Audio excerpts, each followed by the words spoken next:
Hello friends, చాలా టేస్టీగా పుల్లగూర పప్పును ఎలా చేసుకోవాలో చూపిస్తాను. పుల్లగూర పప్పు అంటే అదేనండి, గంగవేలి కూర పప్పు. ఈ పుల్లగూర పప్పు కోసం ఒక కట్ట గంగవేలి కూర ఆకును తీసుకొని బాగా కడిగి చిన్నగా కట్ చేసుకోవాలి. ముందుగా నేను పప్పులనైతే నానబెట్టుకుంటున్నాను.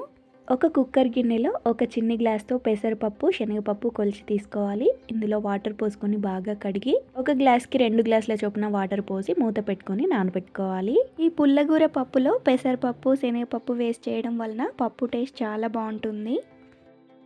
1 అవర్ తర్వాత మూత తీసి చూస్తే పప్పు బాగా నానింది. ఇందులో 1 teaspoon oil, 1/2 teaspoon పసుపు వేసుకొని ముందుగానే ఒక కట్ట గంగవేలి కూర ఆకును కడిగి కట్ చేసుకున్నాను. ఆకును వేసుకోవాలి.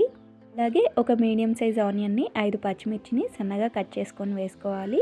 15 పొట్టు తీసేసిన వెల్లుల్లిపాయలు, 1 టేబుల్ స్పూన్ నిల్వ చేసుకున్న పచ్చి చింతకాయ పేస్ట్ని అయితే వేసుకున్నాను. మీరు కావాలంటే కొంచెం చింతపండు కూడా వేసుకోవచ్చు.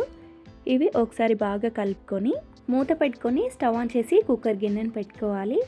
ఫ్లేమ్ని మీడియం ఫ్లేమ్లో పెట్టి 2 విజిల్స్ రానివ్వాలి.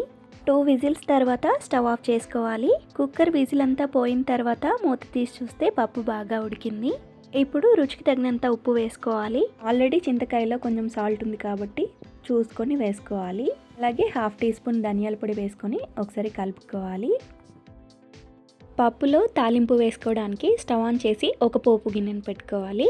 అందులో 2 టేబుల్ స్పూన్స్ ఆయిల్ వేసుకొని ఆయిల్ హీట్ అయిన తర్వాత 1/2 టీ స్పూన్ ఆవాలు, 1/2 టీ స్పూన్ జీలకర్ర వేసుకొని ఇవి కొంచెం ఫ్రై అయిన తర్వాత 2 ఎండుమిర్చిని కట్ చేసుకొని వేసుకోవాలి.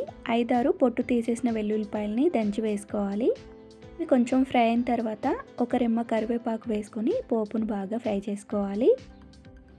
పోపు ఇలా ఫ్రై అయిన తర్వాత 1/2 టీ స్పూన్ పసుపు, కొంచెం ఇంగువ, 1/2 టీ స్పూన్ మెంతిపొడి వేసుకుని అంతా కలిసేలా కలుపుకొని స్టవ్ ఆఫ్ చేసుకోవాలి. ఇక్కడ మెంతిపొడి వేసిన వీడియో క్లిప్ అయితే మిస్ అయింది ఫ్రెండ్స్. ఈ తాలింపును ముందుగా తయారు చేసి పెట్టుకున్న పప్పులో వేసి వెంటనే మూత పెట్టుకోవాలి. ఇలా మూత పెట్టుకోవడం వల్ల పప్పుకి తాలింపు ఫ్లేవర్ అనేది పట్టి పప్పు టేస్ట్ చాలా బాగుంటుంది. 5 నిమిషాల తర్వాత మూత తీసి కొంచెం కొత్తిమీర కూడా వేసుకొని అంతా కలిసేలా బాగా కలుపుకోవాలి. అంతేనండి, టేస్టీ గంగవేలి కూర పప్పు రెడీ. ఇలా చేసిన గంగవేలి కూర పప్పు టేస్ట్ చాలా బాగుంటుంది. ఈ పుల్లగూర పప్పు కాంబినేషన్లో అప్పడాలు, సల్ల మిరపకాయలు చాలా బాగుంటాయి. ఆకుకూరలు తినని వాళ్ళు కూడా ఈ పప్పును చాలా ఇష్టంగా తింటారు. టేస్ట్ అంత బాగుంటుంది. ఒకసారి తప్పకుండా ట్రై చేయండి. మీకు ఎలా వచ్చిందో కామెంట్ చేయండి. ఈ వీడియో కనుక మీకు నచ్చినట్లయితే ఒక లైక్ చేసి మీ ఫ్రెండ్స్కి, రిలేటివ్స్కి షేర్ చేసి మరిన్ని వీడియోల కోసం సబ్స్క్రైబ్ చేసుకోండి. Thank you for watching.